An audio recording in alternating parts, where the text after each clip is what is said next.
నేను మళ్ళీ రిపీటెడ్గా చెప్తున్నానండి, గుడికి వచ్చే ప్రతి మహిళ కూడా చక్కగా సాంప్రదాయ దుస్తుల్లో రండి, చక్కగా నుదుటిన తిలకం ధరించండి, జడ వేసుకోండి, జుట్టు విరబోసుకొని గుడికి రావాకండి. ప్లీజ్ జీన్స్లు, టీషర్ట్లు, మిడ్డీలు, స్కర్ట్లు, పొట్టి డ్రెస్సులు వేసుకొని అమ్మాయిలు రావాకండి.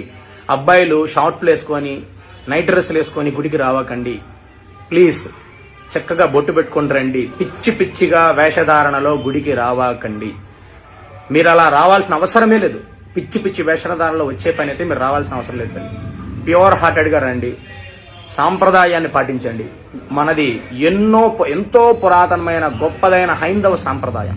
ఈ హైందవ సాంప్రదాయంలో పుట్టిన ప్రతి ఒక్కరూ కూడా మన సాంప్రదాయాన్ని పాటించాలి. అట్లీస్ట్ గుడికి వచ్చేటప్పుడైనా తల్లి, మహిళలు మరీ వరస్ట్గా వస్తున్నారు. మీ పేరెంట్స్ మీరు మమ్మల్ని ఎలా ఎంకరేజ్ చేస్తున్నారండి? పెద్దవాళ్ళు చెప్పరా అండి?